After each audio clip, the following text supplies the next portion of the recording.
Madame, Messieurs, bienvenue à ce journal. Les points qui dominent l'actualité. La tenue des États généraux sectoriels de la nation est une nécessité pour sortir le pays de l'impasse, a indiqué le président de la République qui dit espérer un dialogue franc et des compromis entre les différents secteurs de la vie nationale. Signature d'un mémorandum anticorruption vendredi entre l'État haïtien et le secteur privé des affaires au terme d'une matinée d'échange organisée par l'unité de lutte contre la corruption en partenariat avec la Chambre de commerce et d'industrie d'Haïti et le Forum économique du secteur privé. Le président Jovenel Moïse salue cet échange visant à lutter plus efficacement contre la corruption. Et puis pour ceux qui demandent après Marie-Hélène Gilles, vous retrouverez désormais l'ancienne chargée de programme au RNDDH à la tête de sa propre organisation baptisée Fondation J'éclairé. Une nouvelle structure qui ambitionne de pousser plus loin la bataille notamment contre la corruption, les violations des droits humains et l'impunité. La police nationale annonce le décès d'un bandit surnommé Zoreille, membre du gang armé de Arnel, à Village de Dieu, dans un affrontement avec les agents de l'ordre suite au braquage d'une banque à Delma.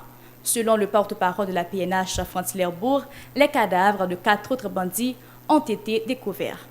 Restez branchés, on vous revient tout de suite pour le développement du journal.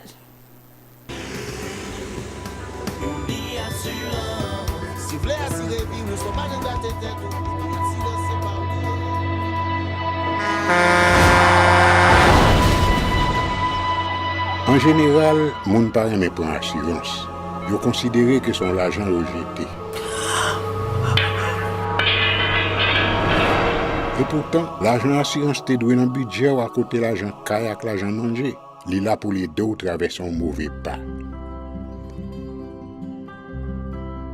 Gardez tout à côté ou. Ouais comment gros problème qu'on entre sur monde sans attendre. Mandez Dieu pardon, ça qu'arrive autour. Une assurance dit ou précaution pas capon. Les mal arrivés, les faux amis flair saison a fait comme si on pas de jambe connaît ou. Une assurance après rétaver ou pour le dire continuer vivre la vie ou quitter ce course là nan men nous. Uni Assurance. Vivez en toute assurance.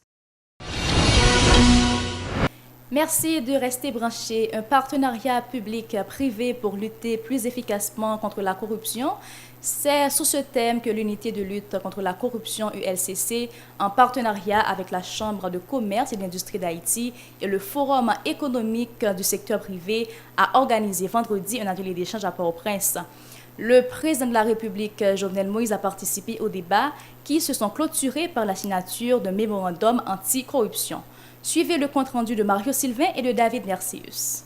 Les hauts cadres de la fonction publique réunis pour la circonstance sont unanimes à reconnaître que la corruption est aujourd'hui généralisée et nuit au développement du pays. Il est par conséquent urgent de s'armer de courage pour lutter contre ce fléau, estime le président de la République. Jovenel Moïse salue en ce sens la signature du mémorandum anticorruption, un pas important dans la lutte contre le phénomène. L'initiative de signer en ce jour du 27 avril 2018 un mémorandum anticorruption.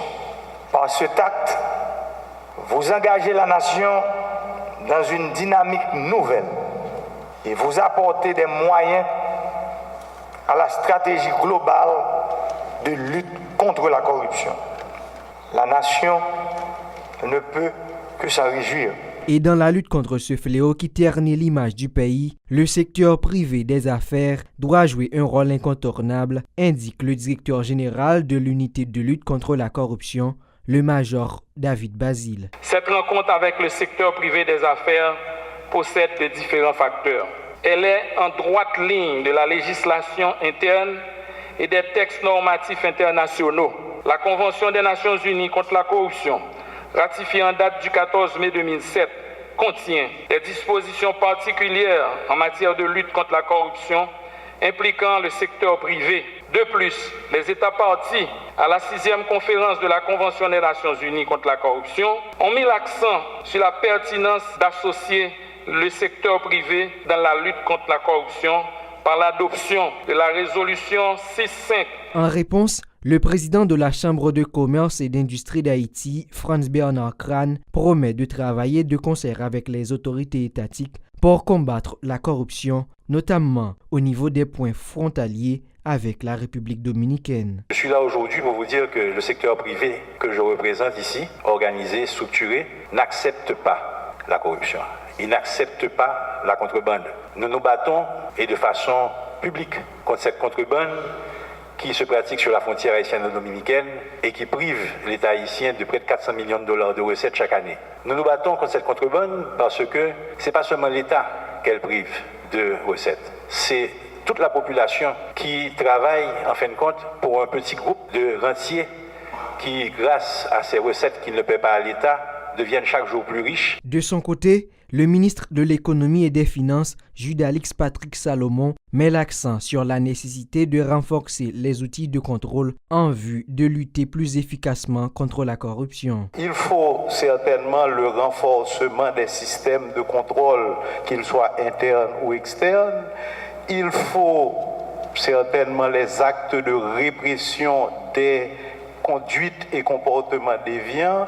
Et il faut surtout un système de formation qui permette d'anticiper et d'identifier les actes de corruption pour pouvoir mieux les corriger. Le dernier classement mondial de l'organisation Transparency International sur la perception de la corruption, paru en février dernier, classe Haïti 158e sur 168 pays. Une légère progression par rapport à l'année d'avant où le pays se trouvait 160e.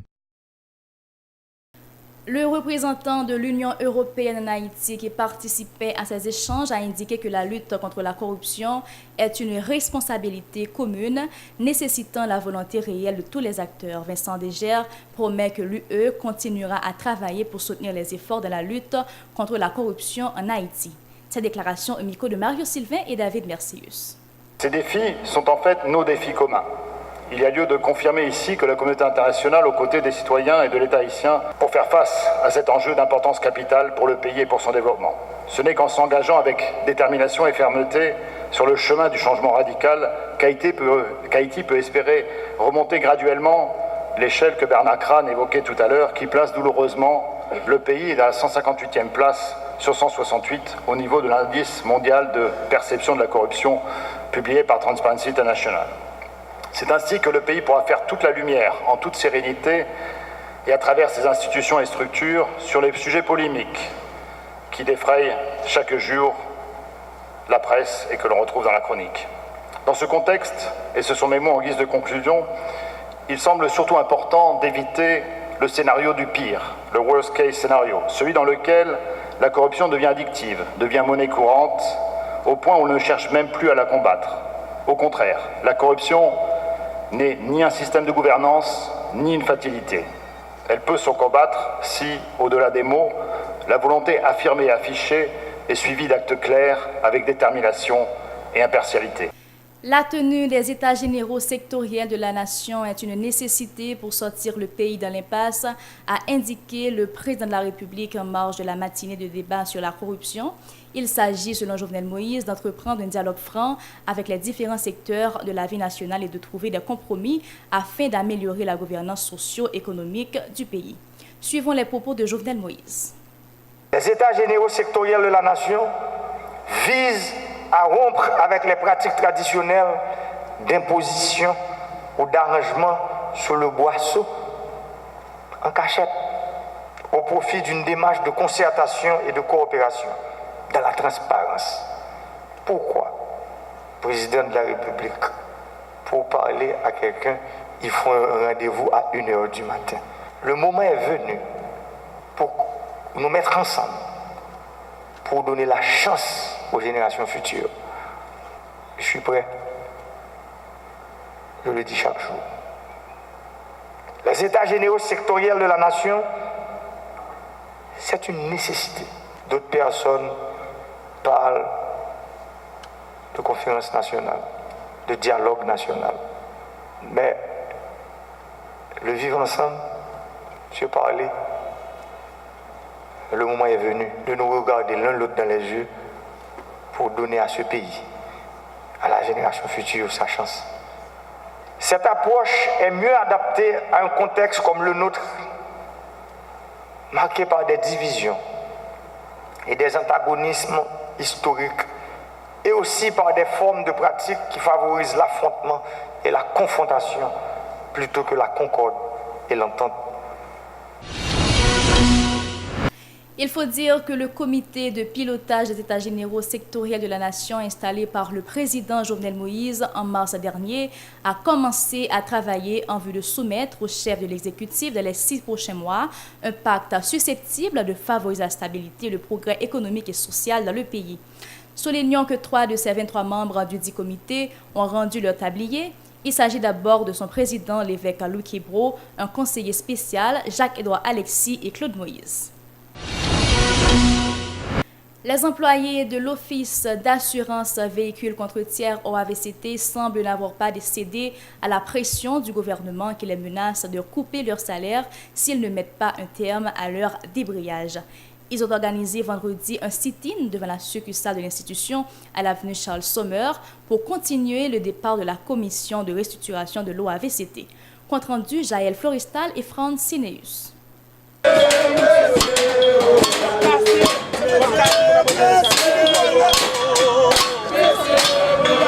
Assis au beau milieu de la rue, munis d'objets hétéroclites, les manifestants, plusieurs dizaines, ont exprimé leur ras-le-bol face à la situation qui prévaut à l'Office d'assurance véhicules contre tiers depuis l'arrivée de la commission de restructuration. Initié au siège de Tabar, le mouvement des grévistes s'étend depuis 4 semaines à toutes les succursales de l'OAVCT à travers le pays poursuivi.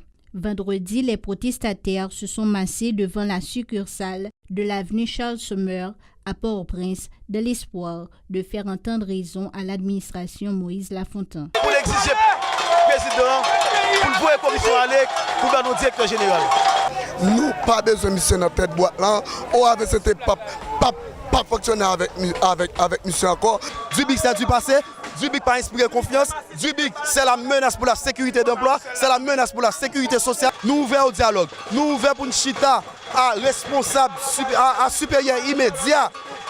Monsieur Bob Dubik, en l'occurrence de ministre Finance, en l'occurrence de la primature, en l'occurrence de président de la République là, à travers une expédition que le était capable de voir nous, de une délégation, le ça nous cachita. Indignés notamment par le renvoi de 750 de leurs collègues, les protestataires ont brandi des pancartes et banderoles sur lesquelles on pouvait notamment lire « Abat Dubik, esclave OAVCT révolté ».